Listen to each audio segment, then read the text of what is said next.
Vamos lá, meus queridos, dando continuidade aqui nas perguntas. Professor, por que existe religião diferente usando o mesmo livro?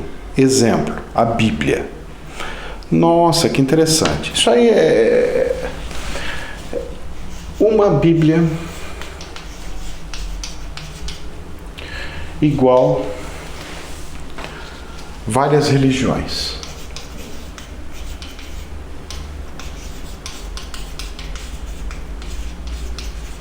Muito bem. Agora, isso daí o que acontece? Acontece que é o seguinte, conforme se estuda, vai mudando como se vê as coisas. Isso é um praxe, tá?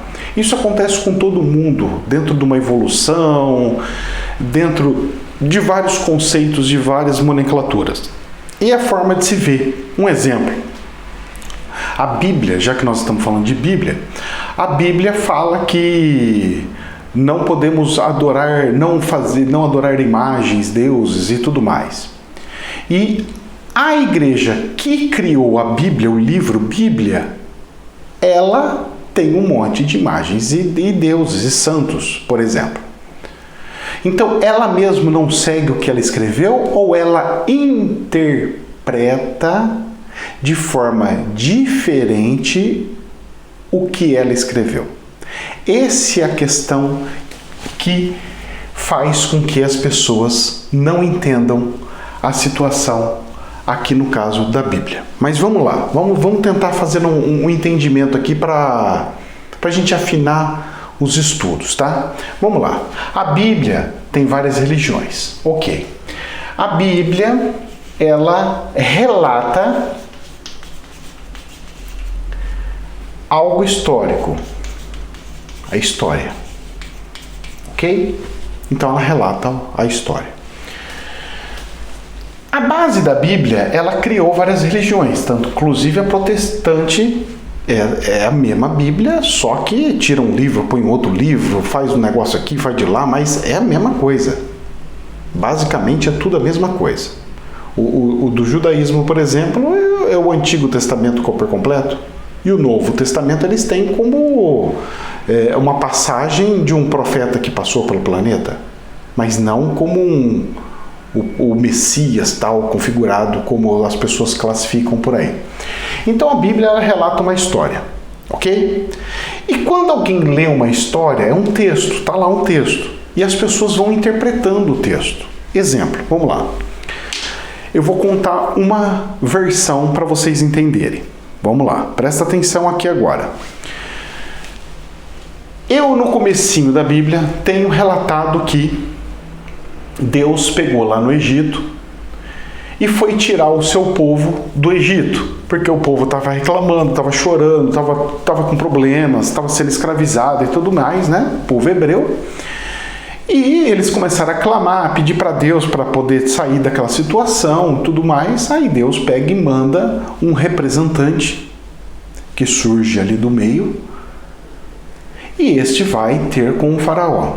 E aí chega com o faraó, eles começam a disputar poderes, disputar o Deus. Então, ó meu Deus, transformou meu cajado em cobra. Aí o do outro transformou em 2 cobras. Aí o meu foi e comeu as cobras do dele. Então, era uma disputa de poder. Bom, pera lá. Então, eu estou falando que Deus disputa poder.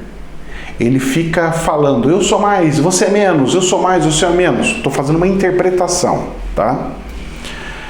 Aí vai continuando e Deus pega e fala assim, olha, vou apertar o coração do faraó para que caia mais pragas nele, para que não deixe o povo hebreu sair, para o povo hebreu sofrer mais um pouquinho, para mim jogar mais pragas ainda.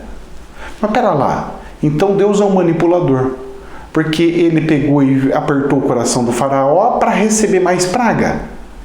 Poxa, muita sacanagem disso. O faraó já estava propenso a deixar o povo embora. Por que não deixou? Poxa, muita sacanagem. E para piorar ainda o estudo, o caso, deixou com o coração bem amargo, fez ficar bem nervoso, aconteceu muitas coisas. E aí o povo começou a sair embora, ele falou, pode ir embora. Aí o faraó vai correndo atrás do povo hebreu. E correndo atrás do povo hebreu, faz um milagre grande que abre o mar. E eles começam a atravessar o mar. E no meio da hora que estava passando, todos os hebreus passaram. E aí estavam todos os soldados e o faraó no meio do mar. O mar se fecha. E ali acontece todas as coisas. E morre todo mundo afogado. Pera lá. Então esse Deus não é um Deus de amor. Esse Deus também parece que não é um Deus de justiça, porque ele manipulou alguma coisa. Ele é um Deus de escolhas. Uma hora ele quer isso, outra hora ele quer aquilo, uma hora ele faz uma coisa, outra hora ele faz outra coisa. Como é que é isso daí? Bom, se você pega a Bíblia e lê ela nu e cru, você pode ter N interpretações. Inclusive, você pode ter uma interpretação de ET. Você pode configurar os anjos sobrevoaram a terra e tal. Você pode falar assim, poxa, isso aí eram ETs sobrevoando com as suas naves e tudo mais. Se você pegar e ler mesmo, você fala assim, cara, o Gênesis é assim uma história de ET. Mas você também pode ter uma interpretação do texto como se de fato fosse um Deus homem. Mas também você pode interpretar que era um Deus arcanjo, mas você também pode interpretar que era um Deus espírito gigantesco, mas você também pode interpretar que era um Deus universo. Mas professor, como que é assim? Como que pode ser isso? Por quê? O que acontece é o seguinte, a Bíblia, ela relata uma história, só que ela não é exatas, é uma história que não é exatas. O que é exatas, professor? Exatas é 1 mais 1 igual a 2. E como seria a Bíblia, então, professor? Seria x mais y igual a ponto de interrogação. Eu tenho variáveis. O que você colocar no x mais o y vai dar uma versão da Bíblia. O que você colocar de x e y diferente vai dar outra versão e assim por diante. Parece coisa de sangue, sabe? Aquela coisa do... nós temos A, o B e o O. É o sangue, né? Então vamos lá. A mais A igual a A. Igual a sangue A. B mais B igual a sangue B. Não é isso que fala? Aí eu pego e falo assim, A mais B igual a B. A O mais A é igual... Entenderam o que acontece? Aí depende. Se é A mais O, então depende. Depende do quê? Depende. Pode ser A ou pode ser O. O filho pode nascer A ou pode nascer O. Aí depende. Então nós temos a mesma classificação do nosso sangue. A mesma coisa. Pode ser A, pode ser B, pode ser C. Depende das peças que você quer colocar no seu quebra-cabeça. Então, um livro só pode dar várias interpretações? Sim. Por quê? Porque a Bíblia é como, não é igual, tá? Mas é como se fosse uma poesia. Cada um que lê uma poesia vai entender diferente. Pode ser igual um quadro. Cada um que olha um quadro fala, olha, esse quadro está querendo passar a sabedoria. O outro fala, nossa, esse quadro está querendo passar o poder da inteligência. O outro está querendo passar, o outro está passando a falha da sabedoria. O outro, aí cada um interpreta do que ele quer entender. Então, os grandes quadros, os quadros famosos, é tudo configurado em, eu sei lá o que isso quer dizer. O cara faz um quadro onde a cabeça do personagem é desse tamanho, faz o corpo e depois faz um pé gigante. Tem um quadro que é assim, não tem? Aí um interpreta e fala assim, nossa, o pé dele em relação ao corpo significa andança. O outro fala, cada um vai criando uma versão.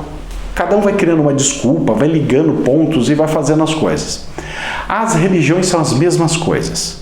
Aí que está o tchan do negócio, que as pessoas não entendem a importância do universalismo. Porque essa é a questão. Como eu não posso falar que esse está certo ou está errado baseado numa leitura, Quanto mais possibilidades eu tiver, mais prismas eu tenho, mais riqueza eu tenho. Porque os seres humanos estão todo momento buscando o quê? A verdade absoluta. A verdade absoluta. Aí entra numa religião falando, essa é a verdade absoluta. Chega lá, passa 1 ano, 2 anos, 3 anos e fala assim, nossa, mas tem um monte de defeito aqui, né, rapaz? Essa aqui não é bem a verdade absoluta. Não. Porque não existe uma verdade absoluta.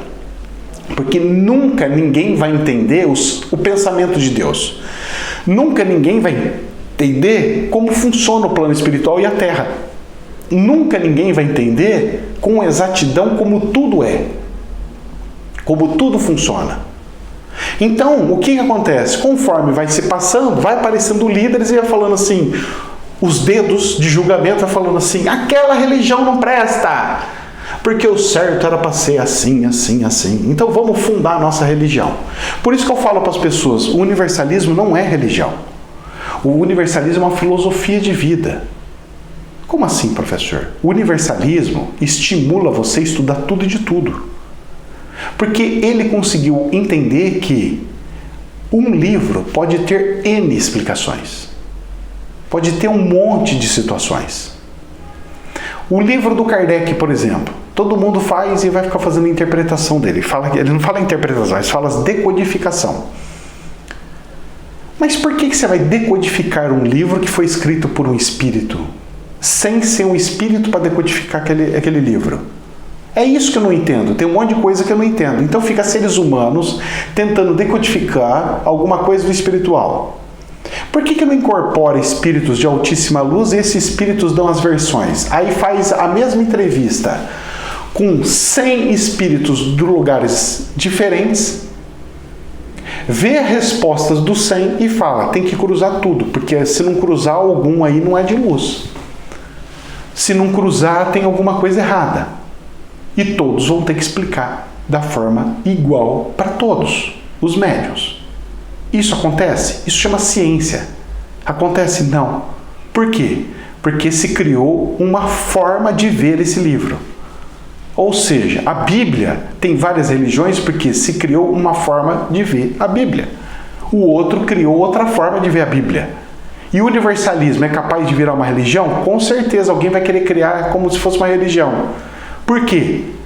Porque é uma forma de ver tudo, o todo.